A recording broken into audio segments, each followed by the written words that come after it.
of the way it plays as a video, and I kind of forgot about that, so my bad, folks. We will ignore that and wipe everything from the record that I said before this moment. The stream starts now. Welcome everybody. Thank you YouTube for waiting so patiently. I'm sorry. I messed up a little bit there. But that's how we learn. Anyways, as I was saying, our first development update since CitizenCon a full quarter ago is now in our hands, and we've got a lot of stuff to go over in it. Before that though, a couple announcements. First, after a pretty quiet December, we are back to putting out videos. I've got the first video of the new year, besides the exclusive I released last week. First video of the new year is now out on the main channel if you haven't seen it. Every person who goes and watches it helps a bunch because YouTube right now is beating us up with the algorithm. It's very hard for a person to get their videos out to people if you haven't released videos in a while or they don't get watched. Case in point, my last video from last week. So anybody who can share this video, let folks know we put out some new content. It really does help. This one I made for people who play the game and don't. It's basically just detailing every career path you can take in the game right now. Part 1 of 2. But you know, better one part than none. We also are going to be doing a live podcast later today with Crucian, the PR rep for Atmo Esports. Well, not live for supporters in Discord.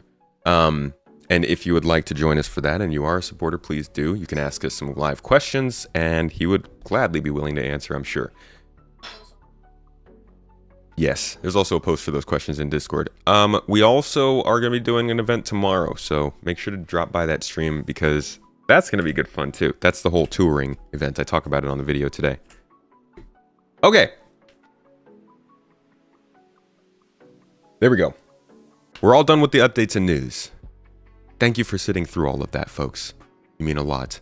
Hello to Colt, Texas Horny Toad, Reese, Valis, Bishop, the Toes Gang is here. Vassin, I see you. Morning to all in the garden. Ragnarok, Earth to chat. Hello. Bees, I see the bees in chat. Love some bees. Abdi! Coco Melon is not allowed in this house. No? What do you substitute for Coco Melon? They haven't taken over yet?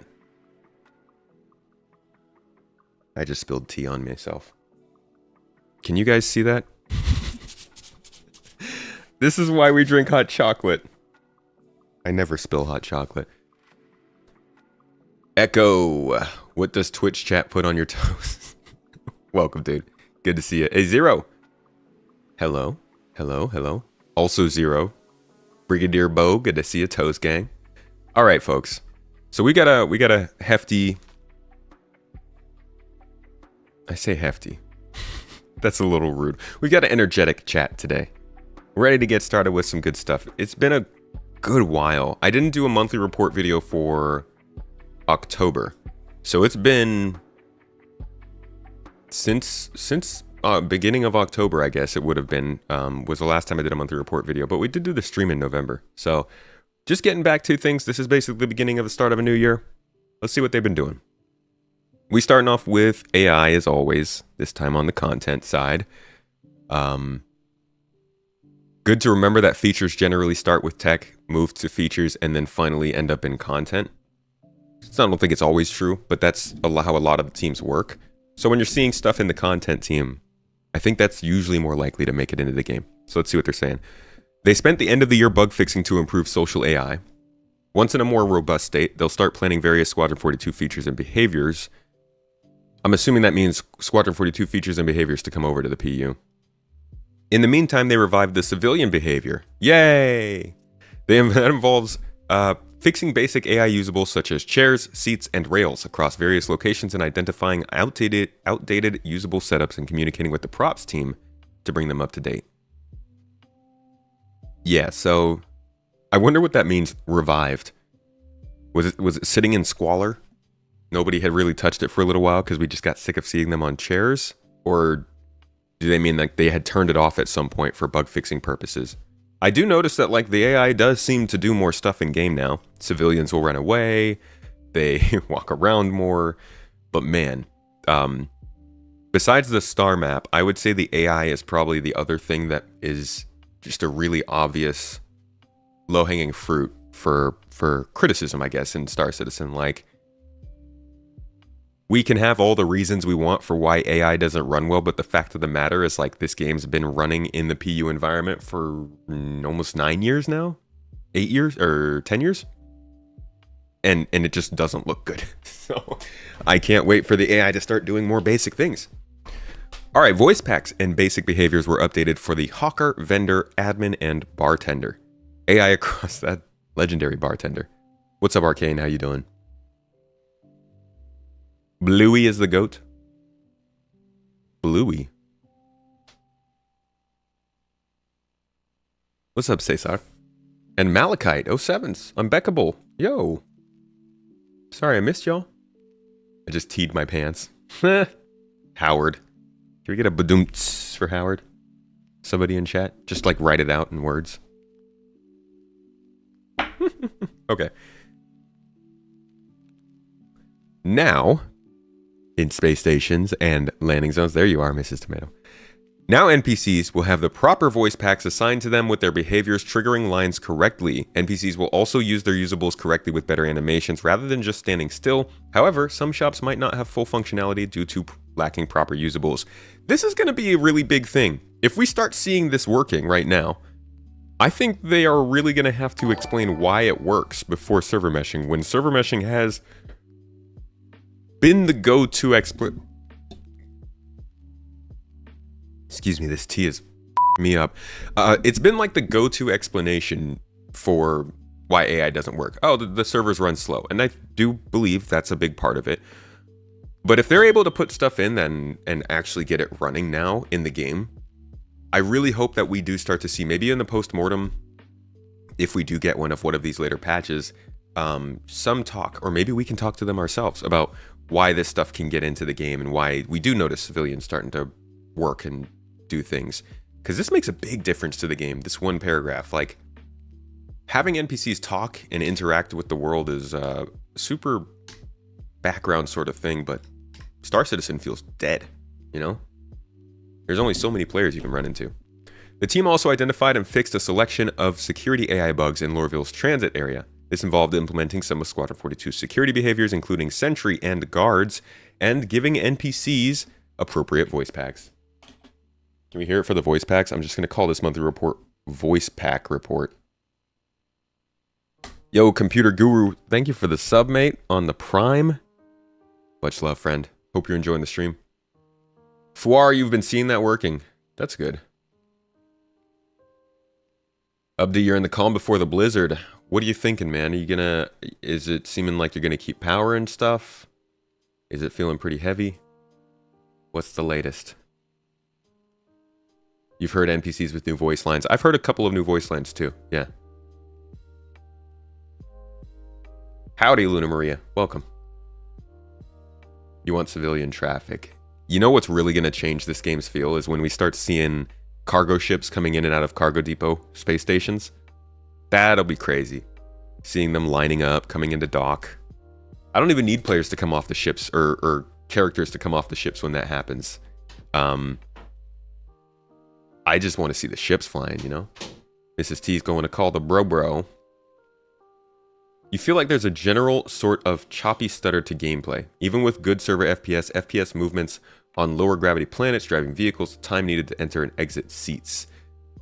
I know what you mean. I don't know what to call it. I don't know what to call it, stutter or jank or what, but the movement and interaction in Star Citizen doesn't feel great. I think a lot of that comes down to the different things stacking on top of each other. The server's not running well. Your computer is struggling with rendering stuff. The game itself has animation issues. And also, unlike other games where the camera is its own entity that's you know, moving around and showing you certain things, the camera in this game is literally attached to your eyes in your head.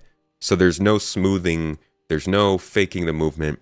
It's everything that you see happens. And I imagine that sometimes makes it feel a little bit different than other games. I know there are plenty of other games that do that, or maybe not plenty. It's not like it's a new thing to do that, but I do think that changes the way it feels when you do certain things in the game.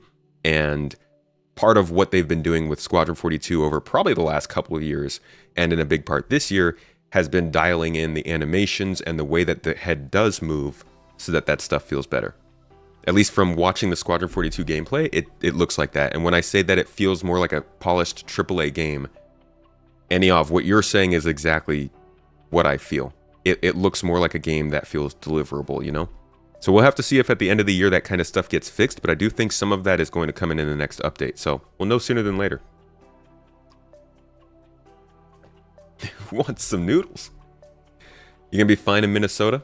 Only 3 to 7 inches projected. Only weird thing is, this is the first major blizzard of the season. Very strange thing for this state. Is it early or is it late? Yeah, the jank. It is age. Luna Maria, you mean physical age? When I notice my knees feel very stuttery and they don't move smoothly, that's just age. Wade, you got negative 37 where you are. You sounded like Frenchie. Where are you at? Your boy Frenchie, who's, I think, taking part in a GII event right now.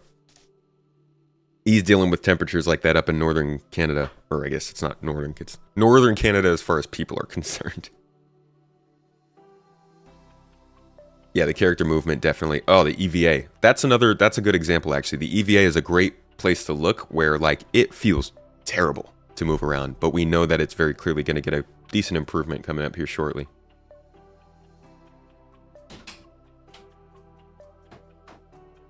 Pretty chilly up here in California. Echo, you don't like California, man? Ice everywhere. Wait, where are you? Oh, I guess we did have frost on our rooftops this morning. It like rains all day and then it freezes overnight, but we don't actually get snow. Gets really cold at night, but we don't get the enjoyment of the actual stuff coming from the sky. San Luis Obispo. I freaking love San Luis Obispo, dude. Oh my god. You can just like take drives out to Big Sur, yeah? When the bridges aren't collapsed. Southern California out here. Yeah, I'm in Northern Cali. I love it here, man. I love this place. I mean, there's a thing like with states. Something I've noticed more since I left and then came back here. We got like a lot of pride for our states, right?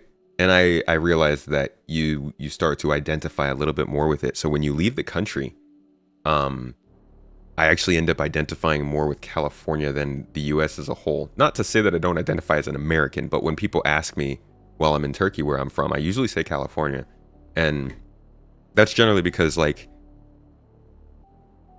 I went to, when I grew up here, I got to see a lot of different things. And ever since I've left the state, it's not that I haven't seen them, but I don't get to see them all in one place like that. And I really appreciate that about this place. That being said, it's all defined by an arbitrary boundary, so it doesn't really matter. It's just the general west coast of the country. I enjoy the geography and the weather. That being said, I love all places in this country. I haven't gotten to live as many places as I'd like, but I've gotten to do Florida for an extended amount of time, New York, California, done a lot of Portland, and done a lot of visiting of the East Coast. And everywhere has their nice bits. But man, I love coming back here. You know, a lot of people don't know that when we talk about it over there, you know, when you get really out there, people don't know California's in America. A lot of people think that California might be its own country. Because I mean, think about it. Like, who knows every country in the world, yeah? So if you think about the average person's knowledge of every country in the world, and then you talk the way that California gets talked about on a global scale, some people actually think it's its own country at times. And I'm betting people think that about places like Texas and New York too. Maybe not New York. Everybody knows New York's in America, but there are, when you start to like go outside of your circle in terms of these conversations, it's really interesting to see how people perceive the world that you just never considered. Texas mentioned. Texas will always be mentioned. That place is a powerhouse. It's also really big. Oh my god. Imagine trying to drive across there. Let's get back to the monthly report though. Sorry, little geography lesson. We do that every once in a while. For anybody who doesn't know, we move around quite a bit. So it comes up. AI. We haven't even gotten past the first section. Can we just, editor, can we just cut all that out? Thanks. The team also identified and fixed a selection of security AI bugs. We already read that. Finally, in AI content. AI content worked with level design to implement Squadron 42's engineering and security behaviors across different areas with limited functionality. I bet limited functionality is important to say. They are not going to do engineering in Star Citizen yet. We're not even close to that. Security behaviors probably means that they're just patrolling and stuff. It's really nice to see the content team working with Squadron 42 features, though. Like I said, this is much more close to implementation than something like this. So, a step up in AI is a step up in happiness. Write that on a shirt. Not come here to be learned about other places, but only Star Citizens. You just wait until they put Earth in Star Citizen and see how much we debate over what they've done with it. Americans think Europe is a country. Dude, it is. And like, you shouldn't talk about that when you're going between the states of Germany and France all the time, okay? We need good AI yesterday. Yeah, we do. Earth is in Star Citizen. Oh, you're right, you are there. Look at you, Baron. Check you out, man. Sneaky. Okay, AI features. Let's go. As part of the Alpha 3.22.0, sorry, I'm gonna get distracted. I think we're gonna get Terra pretty soon. Something I have not been able to find ever since it was shown. I probably could find it if we tried really hard. You know what? Actually, let me see if I have the footage for it. I feel like we did find it and I recorded it to make sure we had it. Let me double check. They have actually mentioned Terra during development. But I don't seem to have that clip saved. That sucks. Just one time they mentioned Terra and Inside Star Citizen to talk about the armor for Terra security. Now, I don't think that means too much, but I think Terra is going to be this game's starting system. Like, when the game launches, whenever that is, 2 years from now, whatever, I think Terra is going to be the starting system. At least it should be, but maybe we can make Pyro the starting system. Who knows? As part of the Alpha 3.22 release, AI features spent time investigating issues preventing the improved combat behavior from working as intended during missions, including slow reacting AI. Like the infamous standing on chairs issue, AI being slow to react doesn't have a single cause but highlights a range of issues that appear to manifest as the same problem. Each cause needs to be individually investigated and solution proposed, and often this requires hours of testing and debugging to find the precise conditions under which the specified issue occurs. Often, issues are intermittent, or only manifest in specific missions at specific locations. Quote from the AI features team: I will take this moment to say, hold on for a second, space tomato, why is Star Citizen so broken? It doesn't even pop up. What did I name the video that it doesn't pop up? A shame. Shame. Let me see. Nope. Star Citizen, why you do this? Alright, I'll just go straight to the channel. Yikes. The YouTube algorithm is fucking up my channel right now. There is a video about this right here. Why are things so broken? This is a pretty good video. I would, I'll link this, Jesus. I'll link this in the chat for anybody who would like to watch it maybe later. This talks a lot about this, why Star Citizen struggles with bugs so much. And this is part of it, but there are also a couple other reasons. I really try not to see my YouTube page after releasing a new video. God. The team are aiming to reduce the amount of time it takes to debug these issues via 3 approaches. The first is to improve knowledge of the AI debugging tools, particularly among the QA team, so that when an issue is first encountered, all the right information is available. This can often highlight issues with specific mission or location setups that don't require further debugging. For example, missing or badly placed navigation mesh, missing animations, or poor server frame rates. I know all of those things very well. The second is to keep up the process of getting to the right location. If an issue only occurs in a specific spot during a certain mission, the team needs to be able to quickly reproduce it rather than waiting for the mission and location combination to line up as part of the normal flow. I feel like that's where the cloud tester comes in. When investigating issues, one of the biggest time sinks is flying to the location. They get us! They know us! So they're looking at providing teleport functionality to active mission locations. It's confirmed players are getting teleport functionality. I'm kidding. It's not confirmed. That's just for devs. It won't happen. What's up, Chimera? We're getting some good news and information on AI. So that's good. It's looking good so far on the AI front, at least. YouTube, Google, and Amazon algorithms are all broken because they're trying to integrate AI into it with zero success. They also kind of lie about it. They're like, yeah, we recommend videos based on videos, not on channels. But if you don't upload a video for a while, it hurts the way your video gets shared. You found concept art of the Terra armor on Reddit from 3 years ago. That's probably what it was from the Inside Star Citizen. It's going to happen. It's going to be huge once Pyro is in and they need to jump between systems. Oh, the travel to to figure out bugs. Yeah, man. This one sentence is like very funny to me because people complain about that a lot. But that's part of the game. Like when you're not testing bugs, it's supposed to be like that.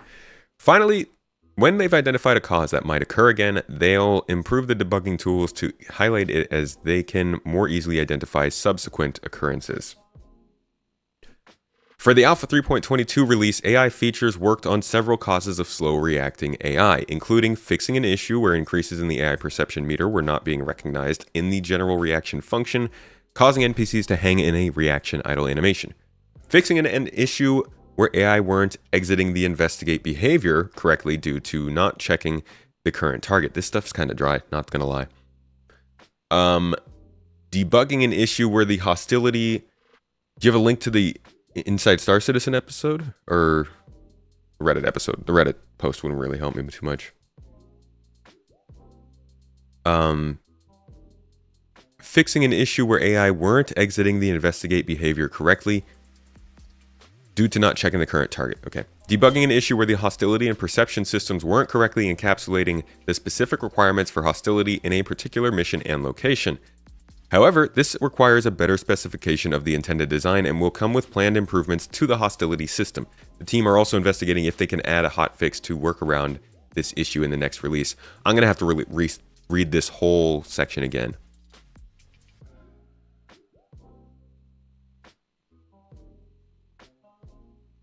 Basically, all of this is meant to make AI run better on the AI team.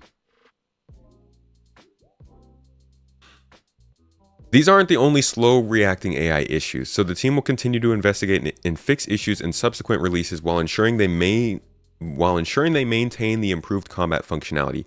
AI features also worked on AI issues identified with the replication layer. The rep layer is a core component of server meshing, allowing the AI to migrate between servers or restore their state after server crash. The team identified that when the AI was serialized back from the replication layer, its observable state, whether alive, dead, or unconscious, was not correctly restored. So that dude that was just following you in the ship walked through the door and suddenly he's dead.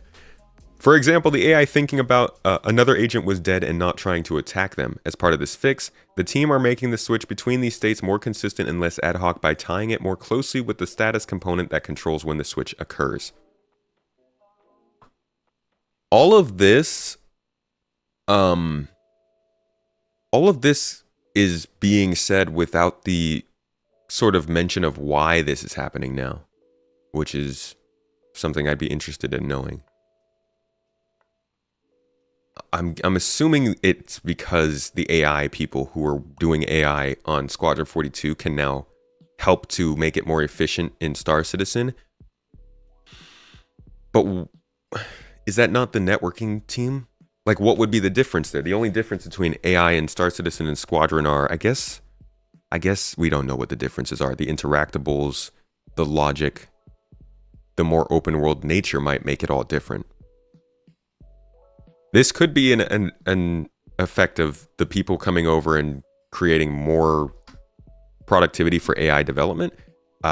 This could also be just, they just decided finally it's time to make AI better. But up until now, a lot of the what people were assuming was that AI didn't run well almost entirely because of the slow servers. But I think this is starting to show us that part of it is actually the actual AI itself is just not running well for whatever reason, whatever complication it might be. Why y'all talking about milk?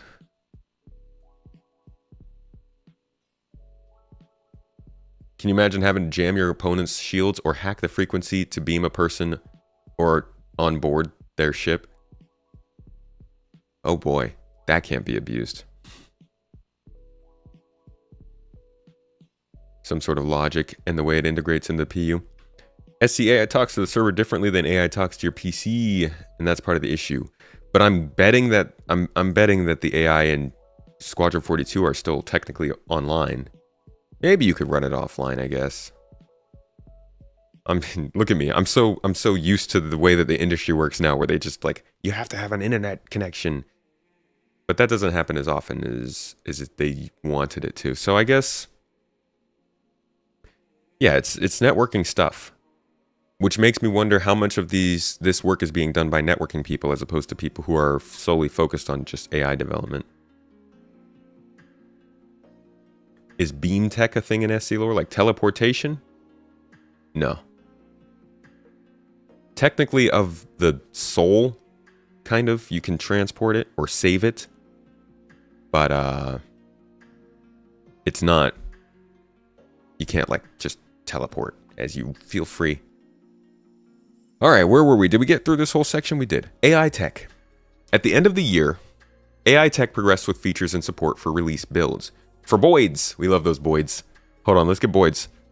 Let's get Boyds on the screen real quick. Let me introduce you to our Lord and Savior Boyd. Boydy dude. These are Boyds. Birdies and rats and fishies and little animals that nobody really cares about, but that make a place look like it's a little bit more lively. Just like extra AI, you know? So with that context, for Boyds, they're close to finalizing the first iteration of Boyds that will allow the designers to place fish, rodents, and birds in the environment. Recent updates include rules to avoid dangerous areas or actors. Transition rules that the birds will not go close to Ninetales. Transition rules that will detect weapons fired or bullets hit, and the ability to switch from idle and wandering to fleeing rule sets. The team also further iterated on killing Boyd agents and how they transition from an animation-driven state to ragdoll. Just gonna fill a C2 full of dead rats and dump it all over Lorville. For birds, they extend the number of wandering states. For example, besides flying, birds can also walk after a landing transition. Synchronization between the server and client is currently being worked on. That AI, though. Can I have your socks?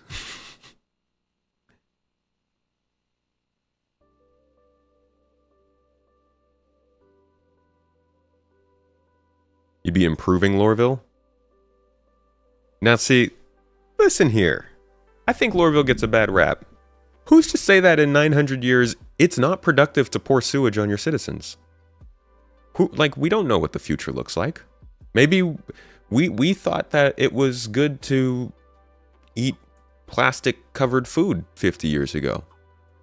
We still think it's good to inject ourselves with random stuff that somebody told us would save our lives. That makes me sound like a vaccine skeptic. We do a lot of weird stuff, yeah?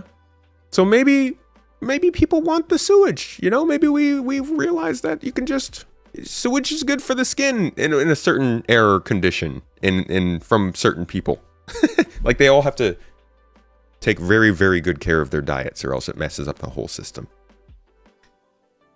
Nah, to be honest, I don't know how people live in Lorville. Yeah, I guess technically that would be, like, as a dictator, you might be down for that. Like, I want my people to not feel so great, so I'm just going to have them get covered in their own sewage. Yeah, I don't know. That can make people sick. You might have some problems. Hello. How's the bro? Bro is good? Bro is good. All right. Where were we? Why was I talking about sewage? Effort was also put into optimizing and improving various features, including the Pathfinder algorithm, collision avoidance system, navigation system, and subsumption loading logic. For Apollo tools, AI tech continued to support the designers with additional functionality, including the ability to create PNG files from behaviors. You guys see this? They're learning how to pump out concept ships using AI. That's what that means. Confirmed. Somebody contact IGN. AI tech is talking about creating new PNG files instead of ships. People live in Lorville because they're captives there, essentially. Yeah. But some people go there willingly. It's like, don't do that. Tomato anti-vaxxer. Oh, God. No, we went and we got both the... Yeah, we got the flu and COVID vaccine right before we went to CitizenCon. Thank God, because I heard people were getting sickies. And they did. So many people got COVID from TwitchCon and CitizenCon. Yagseroni macaroni, that's what I say. Couldn't be me. Couldn't be us. Are you kidding me? Have you seen how big tomatoes get when you start injecting them with stuff? Shoot. You better GMO me, baby. All right. For Apollo tools, we already read that. Let me talk about Apollo. The subsumption tool, we go over that every once in a while. And like, sometimes it's every month, but it's been a few months. Anybody who doesn't know what subsumption is, here's a look at it from way back in the day. Kind of just showing the AI logic. This is how AI work. I mean, I don't know that for sure. I'm not a game dev, but from what I've been seeing, this is how it works. You've got a tree of behaviors with essentially if-then statements, else-if statements, whatever kind of statement you want to call it, -1, 0 statements. Take your pick. If something happens, it spawns another action. And you can do this for all kinds of AI, in all kinds of situations, in all kinds of places. And the tool they use for this is called Apollo. So whenever you see them refer to that, essentially they're using the tool that either defines AI logic or the other thing we recently discovered with Elliot last year on Inside Star Citizen was that they also handle mission logic. So missions can be uploaded into Subsumption as modules that once completed continue to another. So when you see things like the investigation missions they've been talking about, they want to include in this stuff, or the delivery missions or spawning new enemies kinds of modules, those are like, they can plug those into these sorts of charts, these flow graphs, and you'll progress through the mission that way. And I'm assuming, I don't know for sure, I'm not a doctor, but I think this is how they're going to start to make more narrative long-term missions that we're running. And I look forward to it. That's good stuff. I'm always happy to hear that they're working on this tool, but we do hear about it a lot, and I'm hoping we see more results soon. GMO toes, yeah. Space tomato on roids confirmed. Flowchart. Flowchart with some extra flow.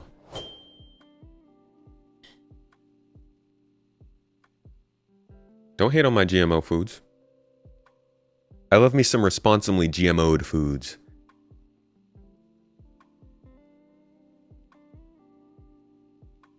You hear Space Tomato's favorite dance is the salsa. I see you. I see you.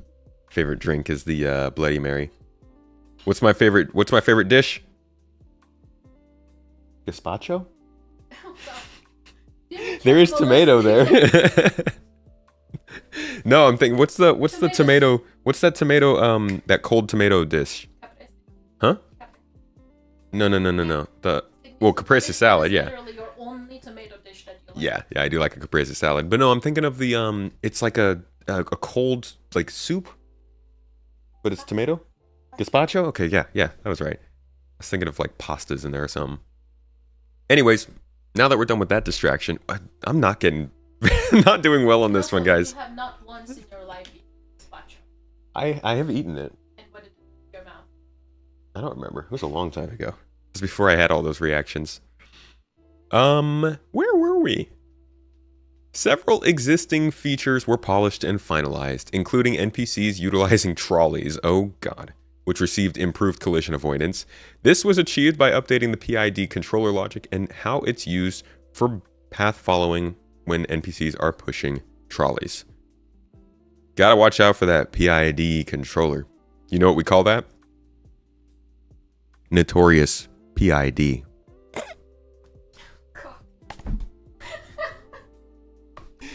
Ah! Mrs. Tomato laughed at it, so I know it was a decent joke. Huh? What'd you say? PID. PID. I was like, what? That's not much worse. Y'all love it. You love it. For AI using ladders, new functionality was added. Oh. For example, NPCs can now check if the ladder is available and will only use it if it's free or another NPC is climbing it in the same direction. No more face to butt. In case the ladder is being used the opposite way, NPCs will find a free spot at the top or bottom and wait. Solid. I like that. We haven't even seen NPCs on ladders before, so like... They're like, new functionality for NPCs on ladders was added. I'm like, NPCs on ladders? I've only seen them look at it. Stop it forever. You're stuck with me, buddy. Rest in peace, though. Seriously, to the big. That was a tier A dad joke. Thank you. Honestly. Like, write it down in the booklet. Except I feel like there's no other time I'll ever read somebody having a problem with something called a PID, so we'll call that one a one-off. Towards the end of the year, AI tech started to look for a better solution to generating navigation meshes on planets. Thank you. That would be great. As the current implementation could be faster and has problems generating navigation meshes close to planetary poles, which is affecting some outpost locations and their associated NPCs. I do wonder when we read stuff like this if the original AI navigation mesh is just not working. And this is them saying, hey, we need to fix this. And it kind of, they're saying we need a better solution for it. But is this like iCache better solution? Is this like hover mode better solution? Or is this like, I don't know, like how they changed up the weapon effects, which it was just kind of building on it rather than replacing it. Because I do wonder how many of the things have been placeholder. I mean, we know that a lot of stuff's placeholder. Star map, shout out to the star map, we love you. But how much in this game really has been placeholder until they've been done with Squadron? And how much of that are we going to start to realize now that Squadron has been mostly complete and they're doing more of this kind of stuff? Questions? I do have. Animation. Got a huge report on animation here. It spent time bringing creatures to the verse, starting with a four-legged predator, a bird, and a fish. So these are not boids, then? They're gonna have boids, and then they're gonna have also actual birds and fish that I guess are like bigger and more substantial and have resources attached to them. I don't know how I feel about that. I would prefer if all of the fish and birds were on the same system. Let's see. I believe, though, we do have a couple of pictures here that might show a birdie or two. You got a bird for me? Is there a bird anywhere? Oh, Mrs. Tomato's flipping the bird. I think there are birds in this picture. Yeah, see? Look at that. Check that out. There's birds. And also shit. And also shit. This is, I think this is, where is this? Sir, this is an older system. I don't think we'll be seeing this place for a while, but the whole point was the birds. There are birds. There are also, though, actual creatures. Let me show you guys what a real four-legged creature would look like in Star Citizen. I mean, one of them was the thumbnail for this stream. But we've also got... Ah, geez, I might have to...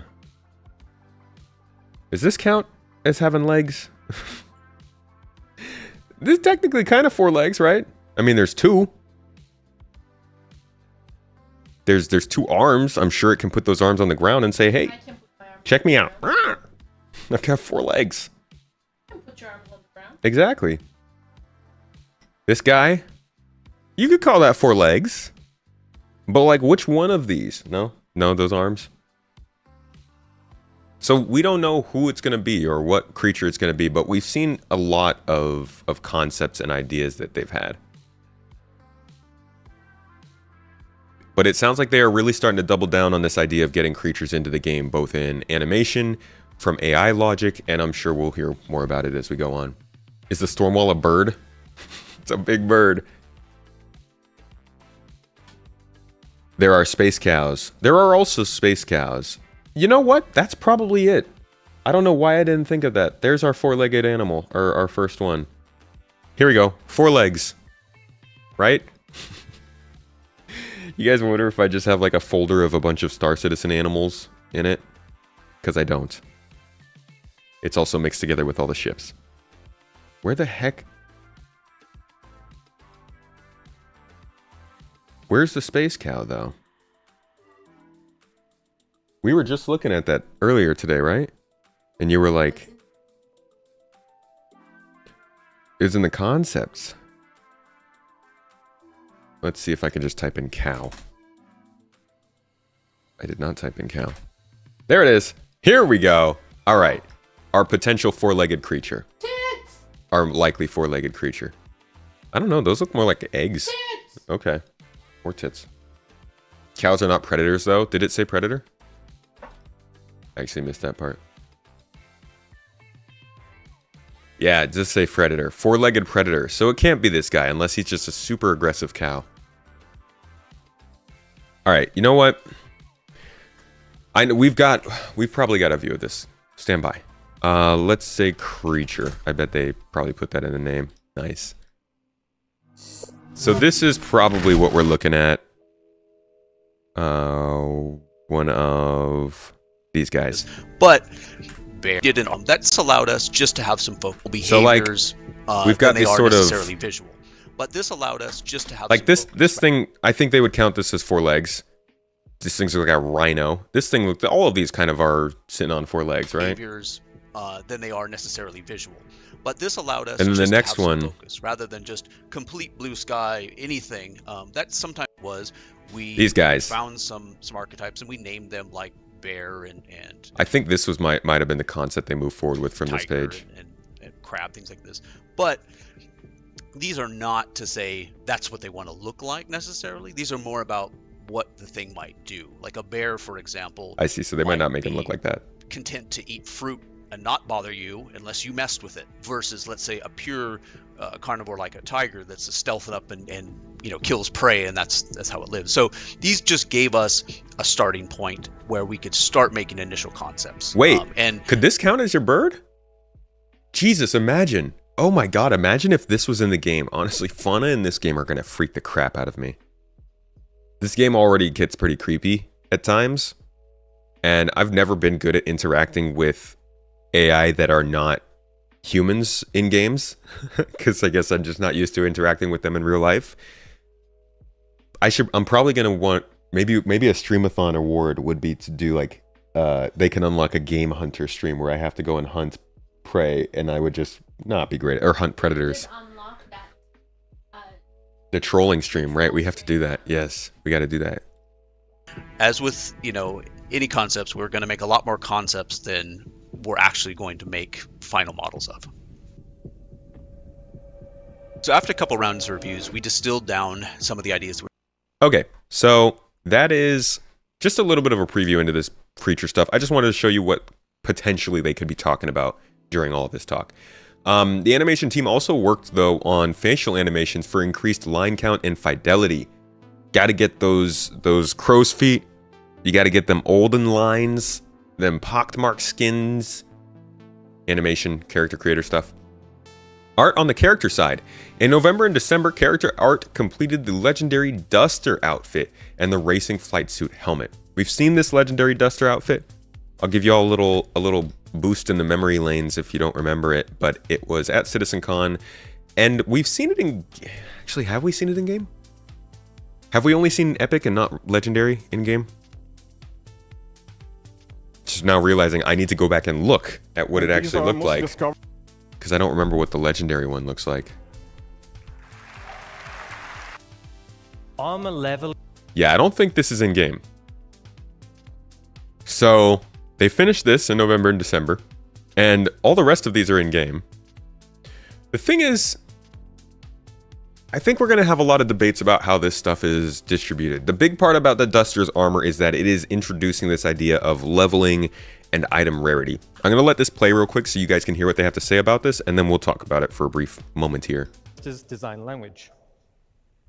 So here we can see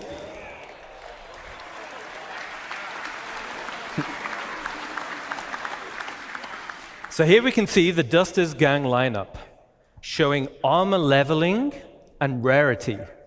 So as a player, you'll have horizontal armor progression. This will define your role and playstyle. Then you'll have vertical progression. This is your progression within that role and playstyle. For example, a common bounty hunter armor set will be weaker than a legendary, and as armor progresses in strength, it's harder to acquire. So harder missions, rarer drops, higher reputation. Okay, so now that's setting up a lot, because right off the bat, that makes it sound like a normal, regular RPG where armors have stats and certain rarity levels mean certain stats. That's not what they're saying. What he's saying is, well, okay, the way that I take it, and I really do hope that the way they're saying, as armor upgrades, instead of just saying we have light, medium, and heavy armor, armor is going to have, I guess technically they have better stats, but those stats aren't arbitrary. They're based on the literal armor. So if you go back to another CitizenCon armor something, I don't know, CitizenCon, and maybe this will pop up. It does not. There's another talk where they talk about armor and covering your person. 2019? Yeah, armor archetypes. So here you see they talk about the idea of armor coverage across your body.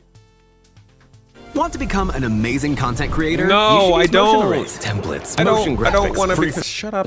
You know, naked. All right, Here's- check this out. If you on your, your torso, that's going to give you a greater benefit than, say, for example, if you just put gloves on.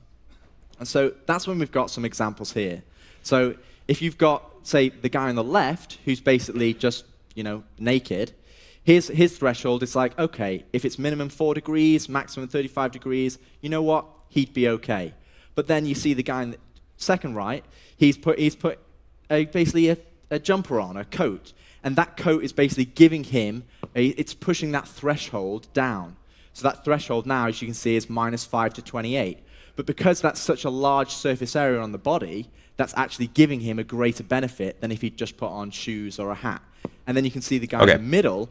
So this concept kind of explains itself, but you can see the way they're handling temperature and covering your body is the same way that they're handling armor. So when they talk about the idea of an armor being a certain strength, I think they're literally talking about what that armor does. Here obviously doesn't really protect you very much, but this has a ton of armor. So I don't think this is like, oh, you found legendary armor. It's got +20 defense. It's you found legendary armor. It's better armor. The other side of that, though, is how we find this stuff. And I think that's where we're going to run into some problems, or at least some debate. Right now, you can really find these characters anywhere. And if you think about it in real life, you're going to be able to find a legendary person at a normal outpost at times. So what I think they need to do is just make sure that as people become more and more, more and more rare armor, they need to just have more of other people around them. Because it's just going to be it's going to get really annoying if the patch goes live and day one, everyone can go out to the outpost and immediately kill the legendary person, and there's just a bunch of these armors running around, There are also a lot of restrictions that come with these armors. You can't fly a ship in something like this. It's going to slow you down. Maybe it can carry more, the normal kind of stuff. But armor rarity in Star Citizen isn't exactly the same as you might think of it in a looter shooter or something like that. That being said, we got to see how they go about this throughout the year, and these monthly reports will probably start to tell us more. Legendary armor will reduce the chances of getting a head wound. Right. like a legendary helmet. But that's because it should reflect that it's a heavier helmet, yeah? So your vision is restricted. You can't turn around as fast enough. Like, there are things that you should and shouldn't get from those certain things, not just the protection or not just the random stats. I don't think rarer means heavier either. There will be plenty of reasons to use armor. In fact, if you want to know more about that, this is a great video to watch, because they show you basically how armor is going to be broken down. They show you, they talk about kind of the classes. They actually went back on this in this last year. But this video is sort of what sets up, this is the video that sets up the understanding of armors. So certain types of resistance, certain types of pouches, certain types of maybe protection to toxic or hot environments, all that kind of stuff is going to factor in. In fact, some helmets won't even have the adaptive crosshair. You know how they showed us that adaptive crosshair that's going to show you where you can shoot, like in real time? Some of the helmets won't even have that. So there will definitely be features that are mixed into the ability of armor to protect you. I just dropped that link in the chat for you guys if you want to check them. Back to the report, though. Oh, and before I keep going, we've actually got, I think, an ongoing GII event right now. Anybody who is part of GII and is chilling in here playing or doesn't have anything to really do, we've got a fleet battle going on. I was in the fleet battle last week, and it was really fun. We just get a bunch of people out there, 10, 20, 30 people, and we go at it, dogfighting with each other. And it's a good time. So if you want to get into some group gameplay right now, I would suggest hitting that up. And you can even still have this playing while you're doing it. Double the fun. Now, back to the report.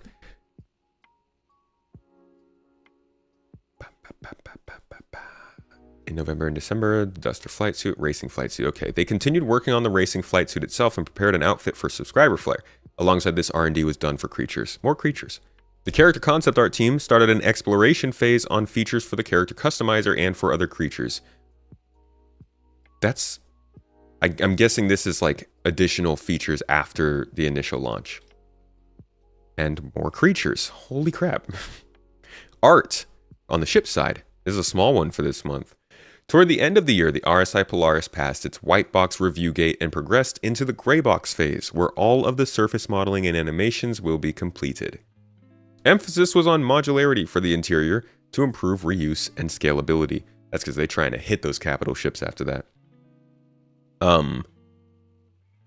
Wowzers. Thanks for the pin, to Bishop. This is... I think that they're really going to need to do a couple of episodes of ISC and even a Star Citizen Live on capital ship gameplay. That might be one of the major topics of this year. If they decide to talk about it, it might be a next year topic if they don't get the Polaris in. Work started on the gold standard pass for the Aegir Saber Raven. Get the f*** out of town. What? They're gold passing the Aegis Saber Raven? Why? That's pretty wild. I wonder if that's because they want it to be done and gone. They don't want it to be hanging around anymore. This is just such a... Yeah, this has got to be because they just want it done. And maybe it shows up in Squadron 42. They're getting the regular Saber, its gold pass, so it makes sense to touch on this too. Because the Aegis Saber Raven isn't... It's also weird because you would think they'd do this after they went and did another update to E-War gameplay, right? Like the Mantis, the Saber Raven, the Cutlass Blue, all of these ships that are based around interdiction and EMPs, I feel like we're going to see a big sort of update to that kind of gameplay to make them make more sense. Maybe Saber Raven won't need much to go on after that, but that's cool. It's cool that it's getting a gold pass, because I love that ship. Because not many fly it. Astropub brought up the fact we haven't heard of gold pass in quite a good time. We have not. I think they're doing it behind the scenes, but I also think that they were staying away from the gold standard for a little while. They mentioned it at CitizenCon. I think was the first time they sort of brought it back. And really they were mostly talking about ship interiors there. But I think they wanted to finish Maelstrom and engineering and stuff before then. Yeah, definitely one of the rarest ships in the game. Most people don't even know it exists. 3 new variants were worked on. 1 entered production, 1 continued through Greybox, and the last one into LOD 0. So this one is a while away. This one is doing well. This one, LOD 0, this could be a 323 or an Invictus Week ship. If it was an Invictus Week ship, it would make it a combat variant of something. I wonder what they would be. Technically, they didn't say these are unannounced variants, but the idea that they don't say what the variant is for is a bit annoying. Could be the Apollo. Apollo last time we heard, I believe, was in gray box. White box. Apollo was in white box last we heard, and that was before CitizenCon. How do you automate your wholesale? Oh my god. Okay, you know what? It's my fault for doing this on the wrong account. Let me just switch over all these links because I'm just annoying myself. I should get something on my YouTube account or my Space Tomato account to not have ads. I'm just so lazy and I always use my main account to go over YouTube. So that never ends up being a problem. But every once in a while they get me. They catch me.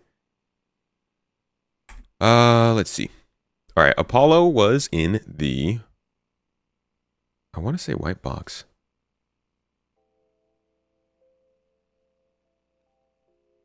What would a third Apollo variant be? Oh no, I think it would just be the, these aren't all, man, I should just do all of this in my own channel. Why am I on Space Tomatoes? I don't think these variants are all of the same ship. Really, it was on par with everything else that we put out now compared to where it was kind of back in the day. Bro, are you okay, computer? This isn't even the right video. I went way too far back. I'm looking for this guy. Sprint Talk, y'all. Not Sand Talk Sprint. Oh no, every ship will definitely not have 3 variants.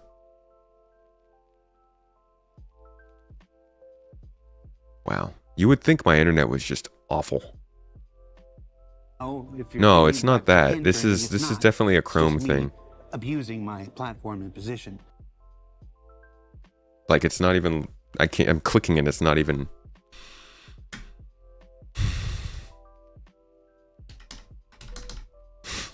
YouTube froze. I just wanted to see the, you know what, screw it. I just wanted to see the Apollo. Holy crap. Forget it. Let's go back to the monthly report. Using the power of electromagnetism. Stop! Now it just wants to play. Into its I'm gonna give it a minute. All right. Forget the Apollo. I don't even care anymore. Let's continue. November also saw work wrap up on the GATAC Sealand and structural salvage support for the Aegis Reclaimer. Yeah, we saw that. We saw that launch into the game. Hope they don't go there 3 as a crowd. What were you saying? Replication layer split might lead to higher server population. It would be free up server resources. YouTube on Chrome has been jank for you today. You've been using Firefox. Chrome, you keep alienating us. So we got some Bar Citizen stuff it looks like going on here. They did a lot of traveling quarter 4 of last year. Team worked on the player experience group to highlight the selection of Test Universe champions who contributed significantly to the recent round of patch testing. Team embraced the tradition of Luminalia. CLX Gaming and Intel teamed up, give away Star Citizen game packages with a custom Saber Raven PC during DreamHack. 322 released Player experience team. Oh, they tracked and directed player feedback. Okay, salvage and repair guide. Okay, community stuff. See what's eating all the RAM? I doubt it's anything, to be honest. It just does that. Yeah, I'm at 31% RAM usage. And it's mostly Chrome. What the Yeah, I'm gonna need to force close Chrome here soon. What a monster. 4 gigabytes of RAM. I don't even have these tabs open. I don't know where that's coming from. All right, economy team. Love it. Love that there is an economy team now. November and December saw the economy team finish price balancing armors and vehicles. Huh.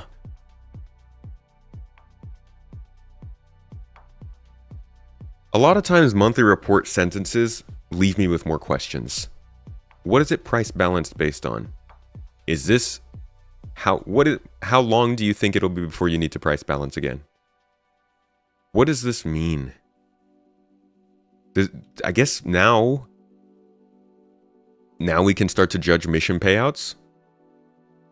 If they're saying that things are getting price balanced by 323, I would expect things to be in a realistic place where they would start to balance payouts based on how long they want it to take for us to earn ships. So if this is true, it's a big if, honestly. I agree with you, Brigadier. I think they're too cheap, but if this is true, then we can start to make some realistic calls about how easy it is to play Star Citizen as progression, as opposed to just how much the bugs are going to beat you up. But again, maybe the prices haven't changed. Maybe they'll change in 323.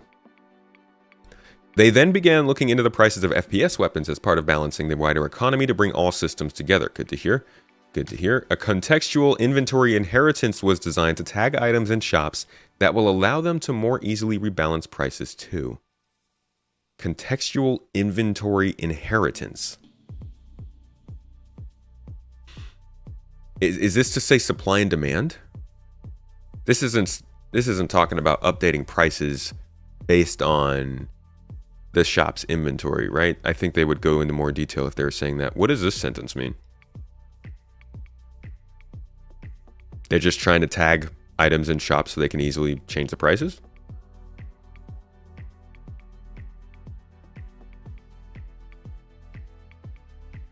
The team worked on the economic implications of freight elevators and started balancing the time and cost of using them. Again, more questions. Does this include the cost of hiring NPCs or AI to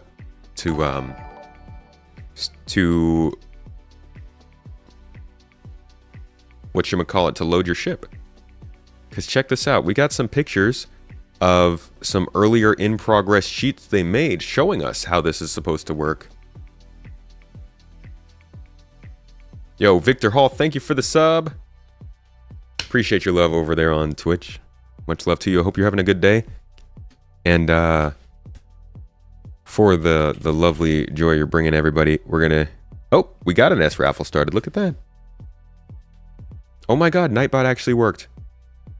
Got us a raffle started over on Twitch. And folks, the economy's being reset, but those points, we've got plans for them. Appreciate you, buddy.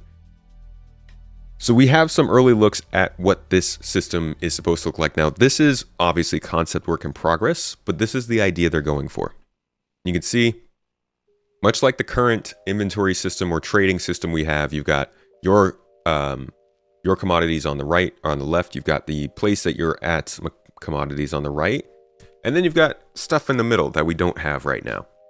This is telling you progress of loading your cargo, because everything's going to be timer based now. You're not just going to click a button and it's automatically on your ship. So you got to see how much time is this going to take. And then you can also look at how many people do you want to be on this job. Maybe you want to hire 4 NPCs to work it.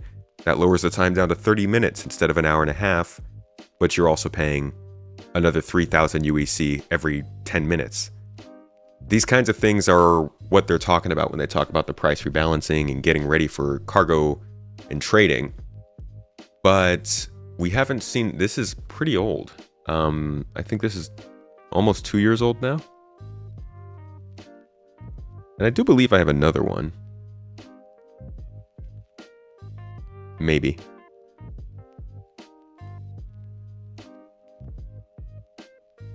No, I'm not seeing it here. Maybe in my other folder.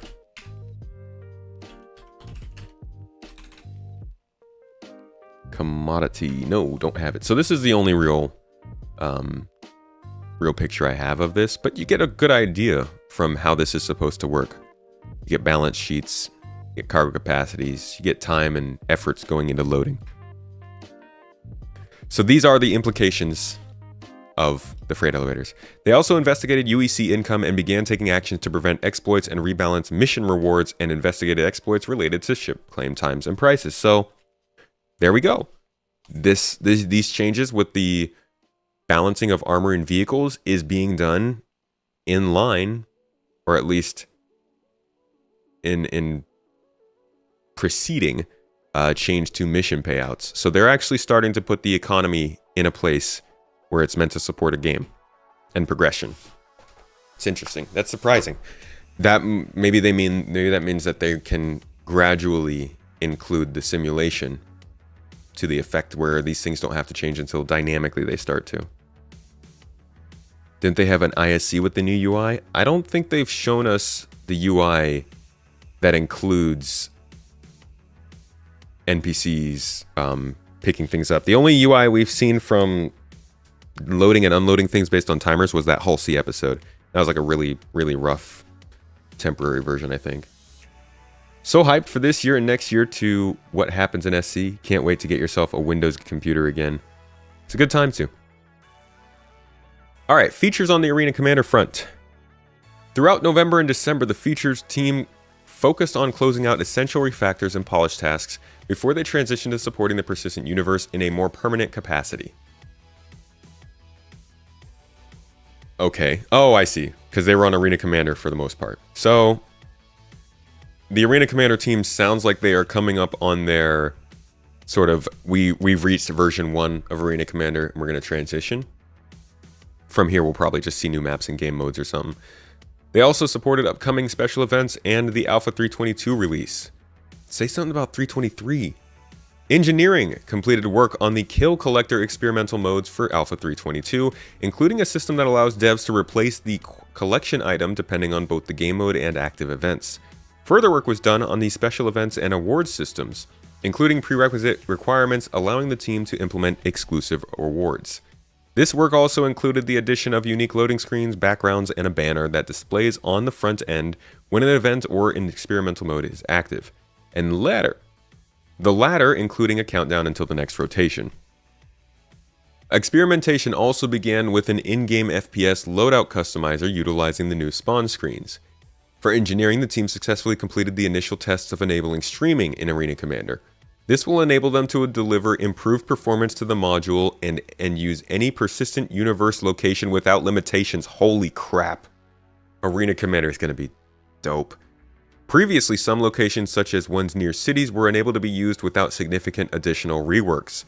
With streaming, the turnaround on porting any location to Arena Commander will be minimal. Arena Commander as a freaking game mode, once it's running correctly, and it sounds like they're still trying to do more optimization on it, which is great. Once it's running correctly, I think I'm going to spend a lot of time in there. Design supported work for Kill Collector, Duo Showdown, and other game modes and special events for Alpha 322 and beyond. Alongside a number of quality of life updates and polish to the front end spawn screen and multi-crew systems, they also began planning for the year ahead. Okay, but can you tell us about the year ahead? They're going to make us wait until the January report to get the good stuff. Level design completed work on 3 new racetracks for a new game mode.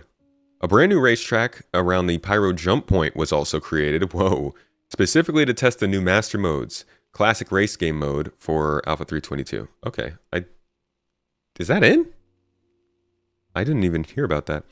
The team created a prototype game mode that saw a successful playtest and will be further worked upon in 2024. I keep forgetting what year it is, and I was about to be like, that's really far away. But it's not. Finally, the team completed a new Grav Left racing game mode, which was debuted at DreamHack Atlanta. Yeah, this is a pretty cool looking track. Look at them. Look at them doing little promo stuff at actual events. Hear you out. What if they add sim pods back to the verse this year? That would be great. I would love that. But honestly, the experience probably would run worse out of the sim pods, at least right now. Maybe the sim pod just loads you into a different module. Did I see the AC team is moving to the PU? No more AC updates for a little while. No, that's not what they're saying. They were saying specifically that they're still working on it. This whole paragraph is talking about work they will continue to be doing. Here they talk about performance improvements so that the game is running better. Here they're talking about some new maps, but I don't think they're completely leaving it behind. I think they're just moving more permanently to AC. Because Arena Commander is, or sorry, not to AC, to the PU. Arena Commander is still going to progress. There's no reason for it not to. They have work they need to do with it. I just think that the team who's been building the important features like multi-crew spawning and like the new menus and the system that allowed Arena Commander to keep going, I think they're the ones who are moving over. I don't think it's not going to see support anymore. You don't know what Master Modes is, and at this point you're afraid to ask? Master Modes is just a separation of flight modes. So your you got your travel mode, navigation mode, and your combat mode. That's it. We're living in the future. Devin Salty Mike chat confirmed they are moving to the PU. They were saying their work is shifting to the PU, excited to see what they'll bring. I don't think they're leaving AC. I think that would be one of the more ridiculous things they've ever done if they spent the whole year working on Arena Commander and then stopped working on it. I think they're probably just shifting their big features over, and they'll keep support for Arena Commander going. Forced uncoupled flight? No. Navigation mode is just higher speeds. Higher speeds and quantum travel. Features on the mission side. In November, the features team began implementing a deadline system within a few missions across the verse, which will ensure missions can't be kept indefinitely if the accepted players are not engaging with them. Hey! I've done that more times than I would care to admit. This is for a few reasons. For example, players can lock out other missions, and narratively, it doesn't make sense that a contractor would wait 5 hours for players to kill someone when they know their exact position. It's going to be interesting how this works in the game where it could take 20 minutes for you to get somewhere. Right now, when I want to take a mercenary mission, I try to fly to the location and get close before I actually accept the mission so that like the defenders inside don't kill everybody before I get there. And that kind of thing always makes me wonder, if you're going to take a mission that's across the star system, do you just kind of have to say you can't take it? If you're going to take a mission that takes 20 minutes to get there, what's going to happen by the time you get there, you know? So these deadlines will be important and interesting to look at, but they could lock us out of a lot of gameplay. And that's why they need to start getting a lot more missions around every planet instead of making you fly across the system for a bounty. The Steal and Recover mission continued to get polished, and variants are currently being made. The new player experience was also polished, with the team adding new parts to introduce some of the more important in-game systems. The team then turned to cleaning up and polishing the existing Infiltrate and Defend missions. And with Data Heist's release, the team kicked off a counter mission using one of the modular missions. That's good, because the Data Heist mission is illegal, right? We experienced that during our stream recently. Would love to have more of these missions that can be accepted on both sides of the law. Again, when they're talking about those modular missions and building out these missions with those modules, this is what they're talking about. The work that we saw last year on Star Citizen Live with Elliot, as he built out missions and he placed these little things on the screen, basically building out that kind of thing. New contract app needs to be system specific, or at least filterable. Maybe I want to know which missions are going on elsewhere. I just would like to, when I'm not looking for those missions, not have to. Jumptown saw changes to how players engage in combat, while the journey started to make each location feel unique. What does that mean? Because they added a couple entrances and stuff? In December, Mission Features began prototyping a time trial foot race to utilize more of the Ledge Grab V2 feature. This would be fantastic because I'm still unclear on how many surfaces Ledge Grab really works with. A foot race, though. Oh, man. Brings me back to Daymar Rally 2021. Or is that 2020? Finally, converting missions to use the freight elevators began. For example, Blockade Runner, Xenothreat, and other missions are being assessed to determine what needs to be updated to ensure they align with the new feature ahead of its release. I guess that's something that could be done by March, but this makes freight elevators sound more like a summer kind of thing.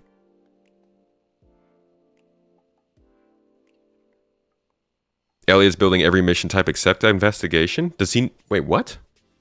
He got to present investigations but not build them? Wonder if they'll localize player bounties when we have multiple systems. Yeah, they will. Yeah, I think the ability to see missions in other systems is going to be part of the data management career path. Like data runners will be the ones that transfer those missions. And I guess if you have a data runner that's moving between systems, you could find out about those bounties, but definitely need to be able to tell that it's far away. Does SC favor AMD or Intel CPUs, or does it matter? The AMD X3D CPUs do very, very well with Star Citizen, but the game is undergoing a lot of optimization that's probably going to change the way it interacts with GPUs over the next year or two. So I wouldn't put too much emphasis into which brand of CPU you're going with. I would look for something that has very high single core performance and also is multi-threading. I think any i7 that's pretty recent or any high-end AMD should be good, but you should probably go to 10pound42 if you want more information about how specs are going to run Star Citizen, because he studies that stuff.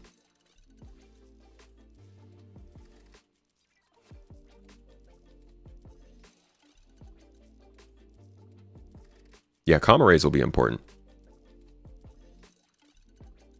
Alrighty.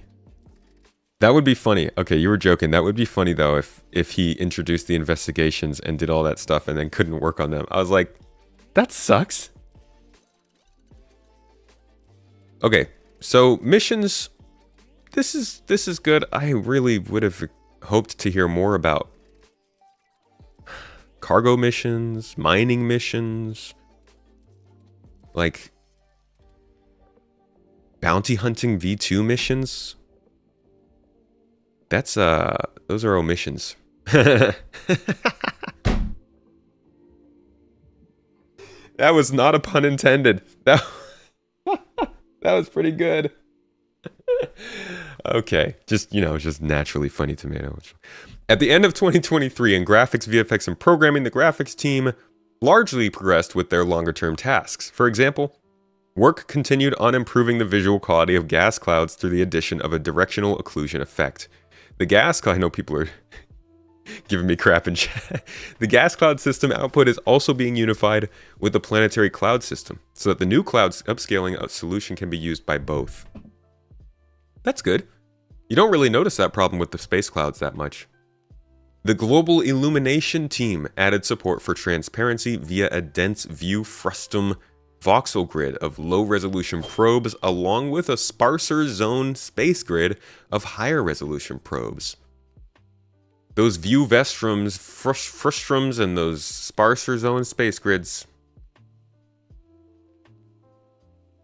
I don't know if DDR5 makes a difference or not, but it's nice to future-proof. Work is also ongoing to improve the representation of materials in the ray tracing system. Vulkan Renderer is reaching the final stages of development, with the team wrapping up the last of their rendering tech. Ongoing work is targeting reducing stutter by working on shader and PSO compilation caching and general performance polishing before the initial release. Oh, I hope that initial release is 323.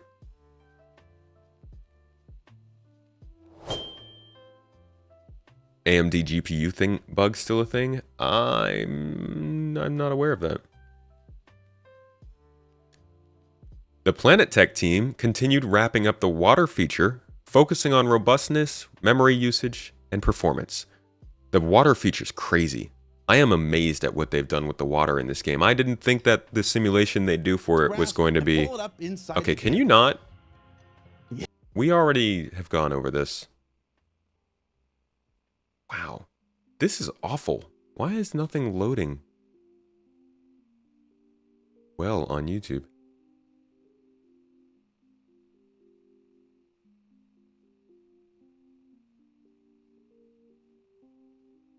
It's like a really bad experience.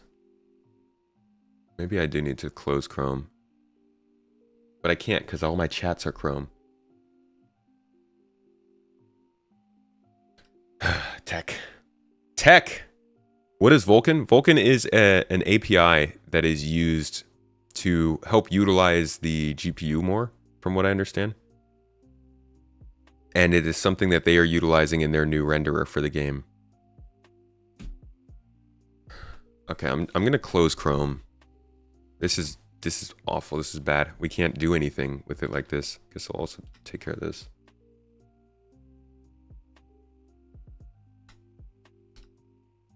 Yeah, everything is just crashing. Yet nothing says that it's struggling at all on my performance.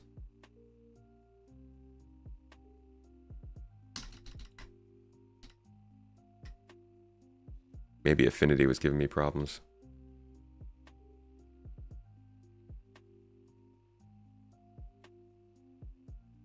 I don't have an ad block plugin. At least I shouldn't. Oh, this? Oh, this runs on YouTube. Yeah, this doesn't need to be running. I have premium. How do I turn this off?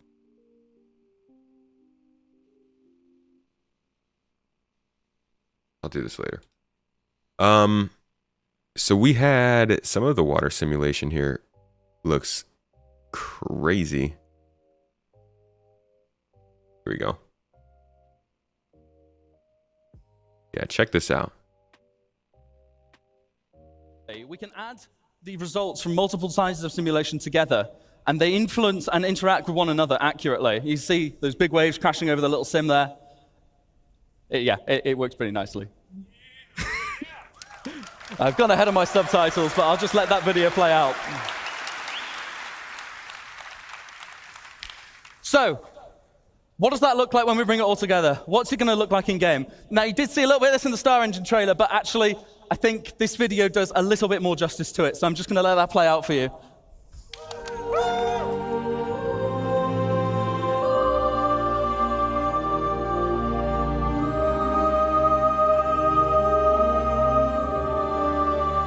I think the water still looks a little bit like cloth, kind of, when it's animating. But again, I just didn't expect it to look this good in Star Citizen anyways. I mean, it's an MMO. I didn't care that much about water looking like water.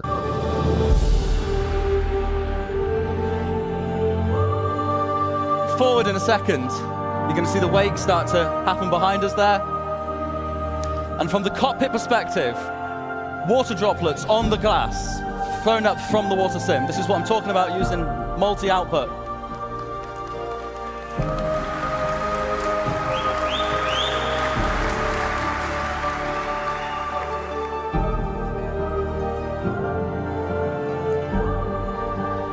And that's us. Thank you so much, CitizenCon. Handing back over to Ali. There's some better looks at this in the actual CitizenCon Star Engine trailer, but that was like a quick look at what they're doing with the water. It looks great. I like what they're doing with it. Didn't expect it, but I'm happy for it. So alongside that, the graphics team also improved the water edge effects against both the environment and visor and camera lens. VFX programming worked towards finishing off fire hazard visuals, investigated networking support for the fire hazard system, and added support for water VFX. On the tool side, support is being added for unique IDs associated with each particle effect to allow robust referencing and reorganization of effects. We've also got some fire here that we can look at, because I do think they've done a pretty good job with fire as well. And this will kind of explain how this system works for those who are interested. Via convection and radiation, which are both accurately simulated. And it's consuming the gases and producing the knock-on products as well as it goes. And because we're using a proper simulation, like Mike mentioned, when you vent a room, not only are you removing the oxygen and putting the fire out, but if the temperature remains the same, if oxygen is reintroduced, the fire will reignite and it will continue burning, just like it would in real life.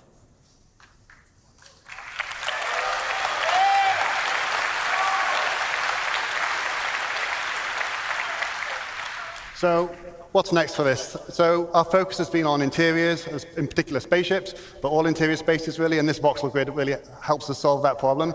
Our next focus is going to be on planets. Obviously, they represent a slightly different challenge, the vastness of them. We have to transfer this over the network and simulate it slightly differently, and we also have to render it at scale. But the way we've done it, the core tech we've used, we should be able to scale this up quite easily. So that's going to be our next focus. Okay, so how do we create realistic dynamic fire visuals in Star Engine? Well, we start with the simulation, as just described by Ali, and this gives us the data we need to drive the visuals.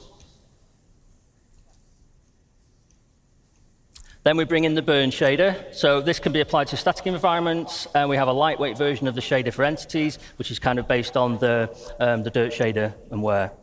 Then we've got the glow, which is an animated surface decal shader for static environments. This is where we start to bring in some nice motion. And then we bring in the GPU particles, which are spawning from voxels and in screen space. Obviously, these are doing a lot of the work visually.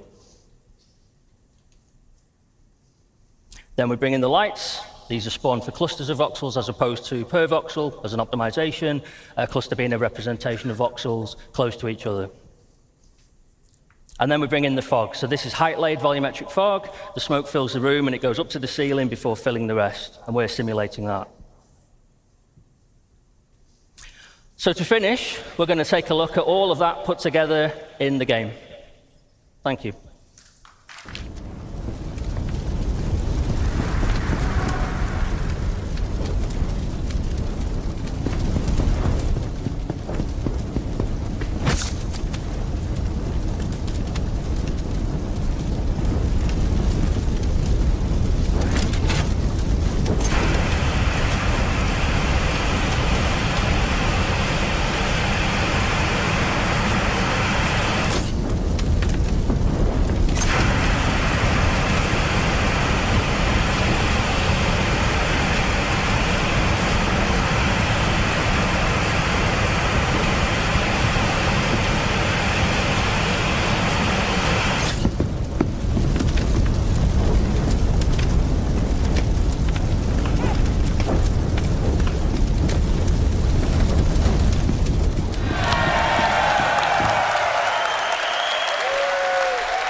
Cool. Thanks very much, everyone. So that's fire. And the engine team's working on a lot of this stuff. Water, fire. This video has all kinds of stuff from lighting. We just saw them talking about the ray tracing stuff. You can get a really good look at how that ray tracing is working here. A lot of the cockpit lights so that you can see this. Oh yeah, so this is the old system. The sun's working, but you can see there's no sky, there's no ground lighting. By the way, I've turned off a lot of the cockpit lights so that you can see this. And then in the new one, you can already see the skylight is kind of helping a little. But then as you turn over, you get all the ground lighting. Let you see that again. So that you can see this. You can see there's no sky, there's no ground lighting. The skylight is kind of helping a little. But then as you turn over... So you can see there's a lot of light reflecting from the ground there, as opposed to before in the old version, there's no light. So this is kind of just showing their ray tracing and how it's going. And then in the new one, you can already see the skylight is kind of helping a little. But then as you turn over, you get all the ground lighting. And they also show off, they're making their own ray tracing solution. They're using, God, I don't even know what the other one's, hardware, software, and something else. We'll see. But this is showing the different versions of the ray tracing and global illumination they want to go with. And there we have software GI in the middle, which is, yeah, like I say, it was using the same 25,000 probe system, but not having to use any kind of hardware ray tracing. Yeah, so they're using hardware ray tracing. It's not a perfect... I think 3 different versions of software, including their own version, and then this is just showing what the game used to look like. It's not identical, but it's a lot more dynamic than the old system.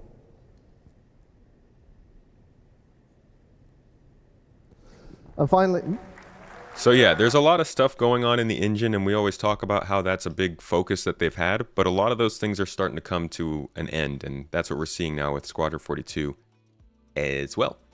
The narrative team the last 2 months, the end of the year brought with it a flurry of activity for the narrative team as they worked to close out strong and set themselves up for an even better 2954.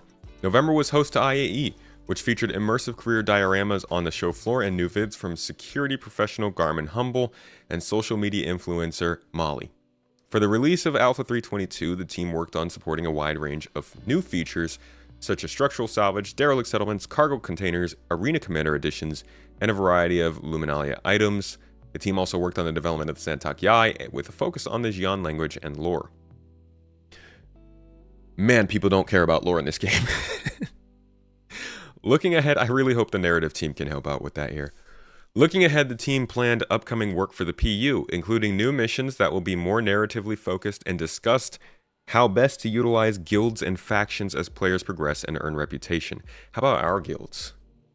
Please, org tools. Please. Please. Time was also dedicated to improving the generalized NPC voice pack to streamline it and make it more functional, with an eye towards making the universe more immersive, while still manageable for the scope of Star Citizen. Which means we need to reuse some voices. I guess that's part of what they were talking about with AI in the beginning.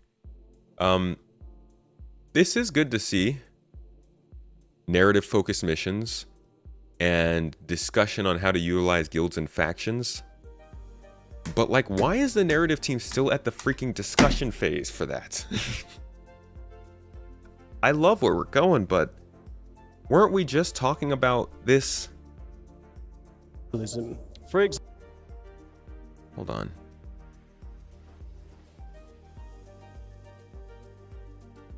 Like this.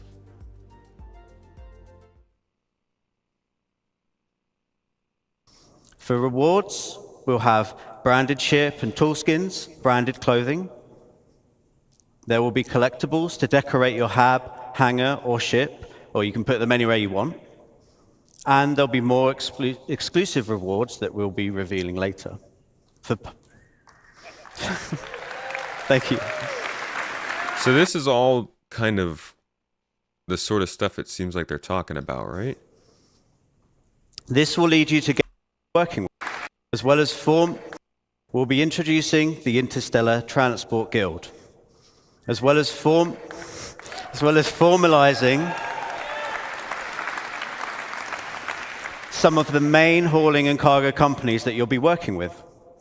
As you do more hauling contracts, you will build up your reputation and relationship with the guild.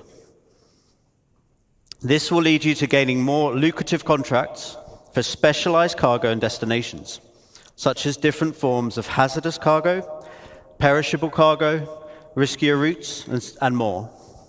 So what do I mean by hazardous and perishable? Okay, so this all sounds kind of like what I would assume was the discussion phase surrounding guilds and stuff like that.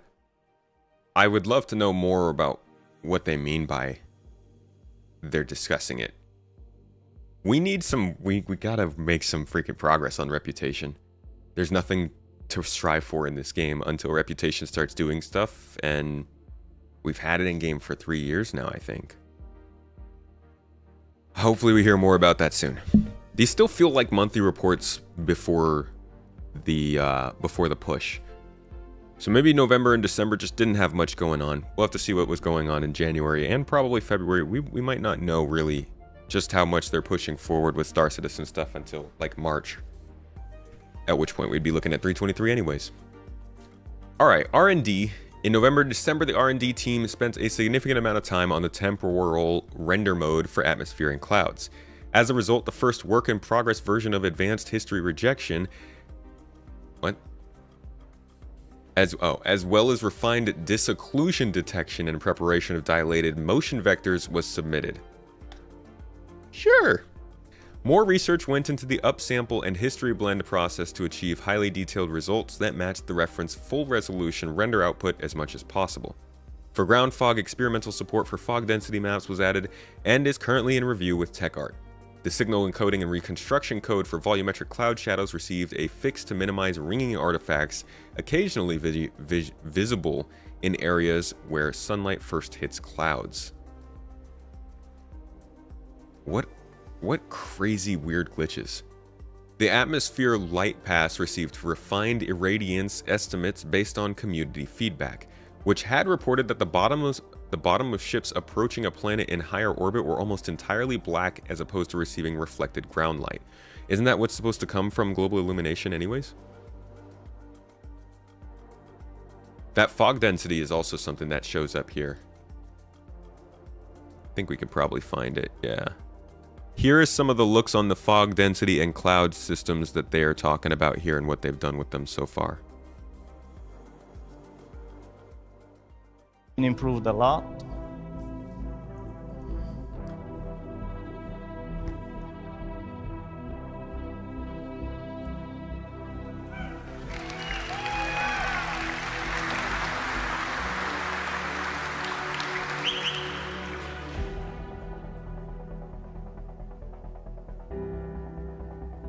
Also, we made improvements to shorten long distance read, and the tiling is less visible.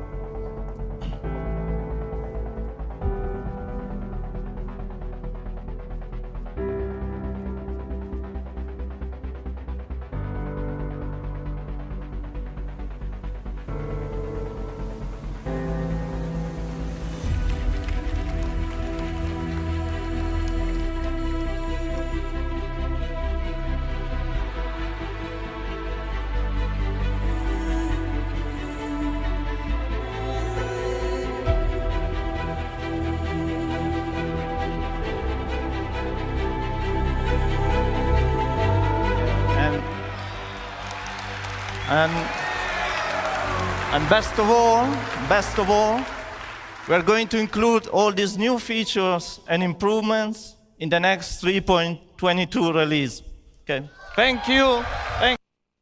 Spoiler alert, it didn't happen. But this is some of the stuff that they were working on and referencing here. Moving on, aside from the work on visuals, various improvements were also implemented to the postmortem crash analysis tool, which processes reports submitted via internal testing as well as the PU and PTU.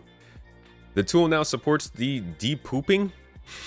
I'm guessing, I know it says depupping, but I'm going to call it depooping of call stacks for all threads in a process and sorts them so that important threads are listed at the top.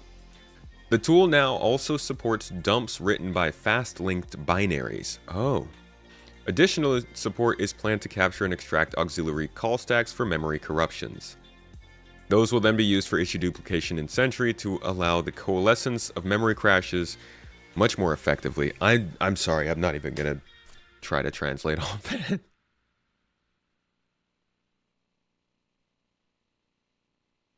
Imagine saying no dates and the one date you give you missed. They actually hit a lot of dates they gave.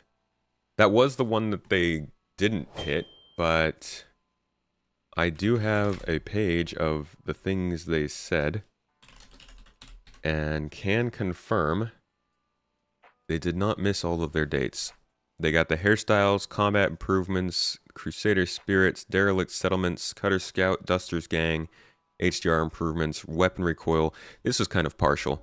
Force reactions partial, and time to kill changes also were in the game. So they got some stuff in, but the clouds, that was a big no. The Covalix missions are really good. I wish there were more like that. Hey, Sentry. You're in here.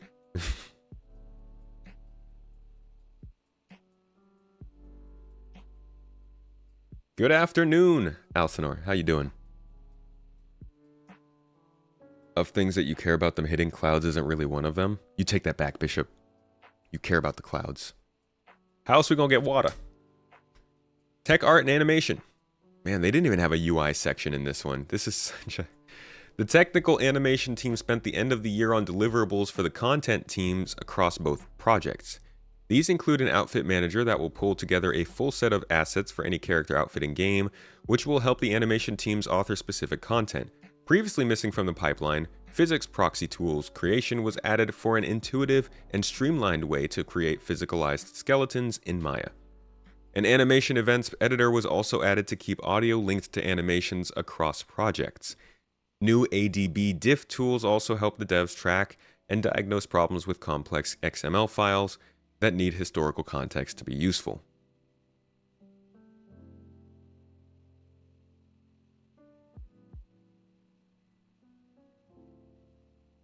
UI update is in the Squadron 42 update? Yeah, but they don't have one in the Star Citizen update. I take that to mean that they didn't do Star Citizen UI stuff. Do these reputations with guilds and missions means you will have to choose a career path? Not being able to try everything in game? No. Doing one thing or picking one guild or reputation doesn't lock you out of all the others. Might lock you out of a competitor to that team, but like if you're a Crusader security person, doesn't mean you can't go and haul boxes. That just means you won't be hauling boxes at the same level that you would be taking security missions.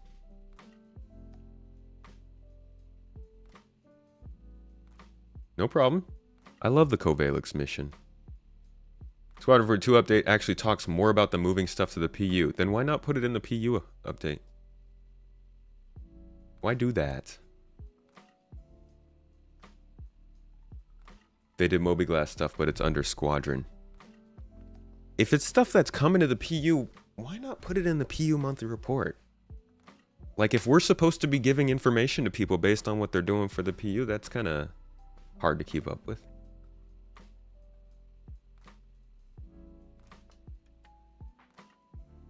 Should definitely hit up the Squadron 42 report. Bishop. Let's see. A replacement for a very old tool set that validates content being exported from Maya was created. We're now in a position to add to the tests and potentially change some low-level paradigms to enable exploration of new pipeline possibilities. This is the pipeline for character outfits, clothing. I have a lot of trouble with cloths. Additionally, technical animation authored and fixed more head assets, refined existing pipelines, continued developing engine animation systems, and ideated on additional ways to help them improve Gold Master. Gold Master? What is Gold Master? Squadron 42 report had all the good stuff. That's unfortunate. I don't even know what Gold Master is, but okay. Sounds good. Specifically for the PU, the team spent time authoring new creatures. Again, they're all about the creatures right now. During November and December, the VFX team worked on structural salvage effects for the Drake Vulture and Aegis Reclaimer. They also provided effect support for new locations and existing location reworks, including several new derelicts and Repel, a rather hellish environment with the ground literally burning. That sounds fun. Must be on Hurston. Vehicle effects support was provided too, including for the Santok Yai and the Origin X1 series. Some VFX for vehicles. Gold status, Gold Standard, Gold Master, Quantum Standard. They're not adding the Squadron stuff yet because they don't want to backtrack and modify two code bases. They're adding some of the Squadron stuff. Like the AI stuff they seem to be adding.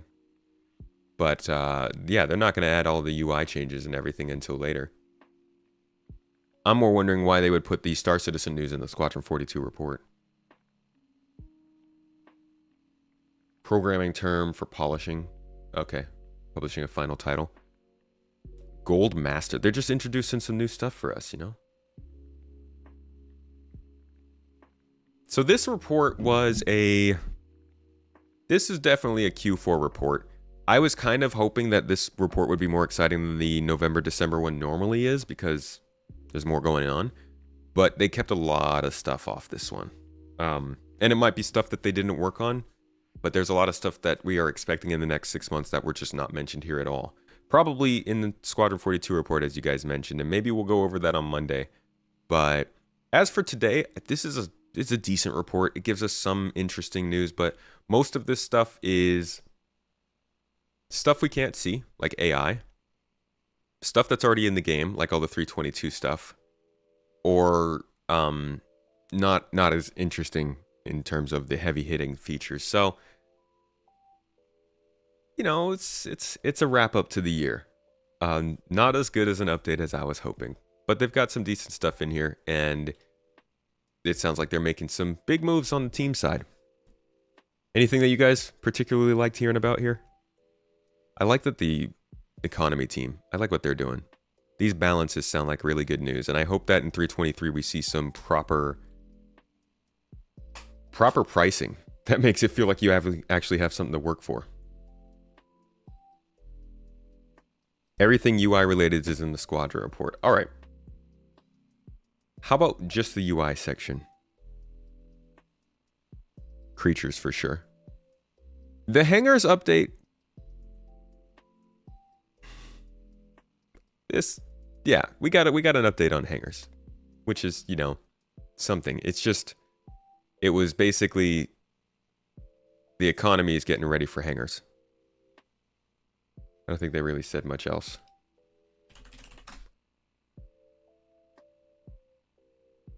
Let's see what the monthly report. Here we go. Okay. How do I break this out?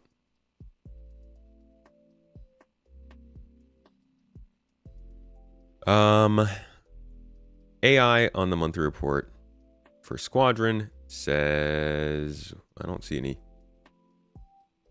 UI, not AI. I don't see any UI on here.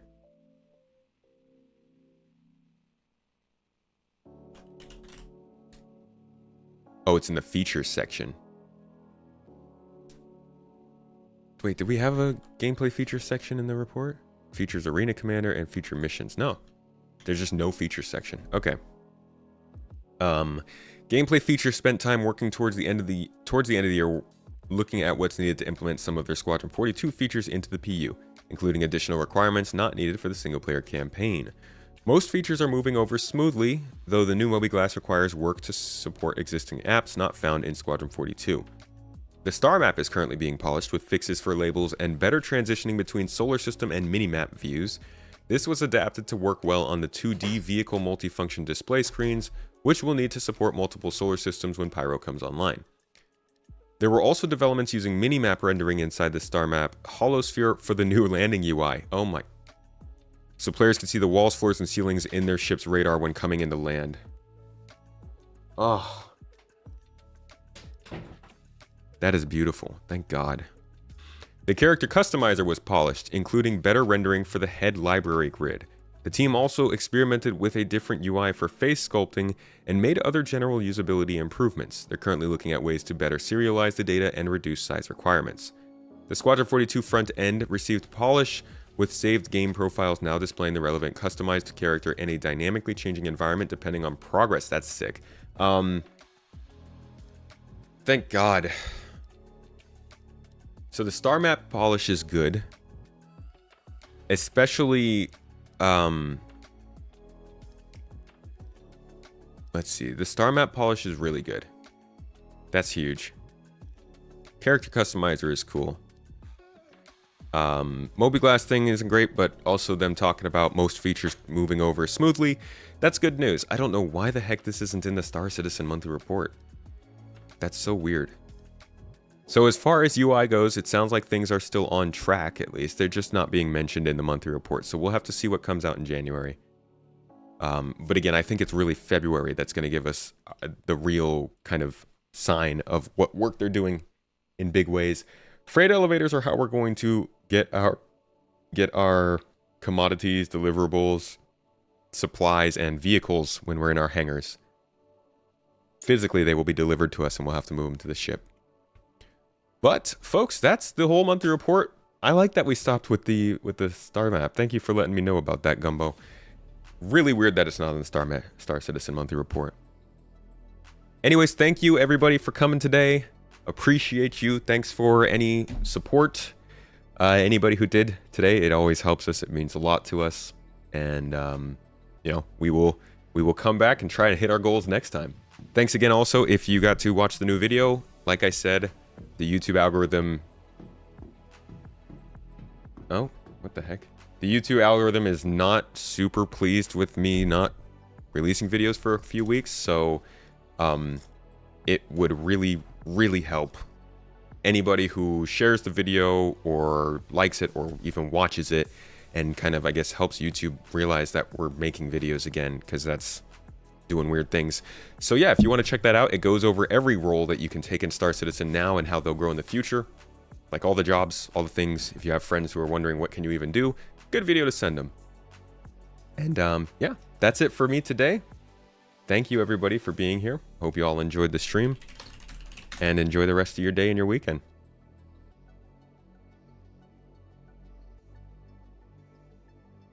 You have all been lovely. Ending the stream, Anno, yeah. Have a good weekend, everybody. Appreciate y'all. I'll catch you later. Bye.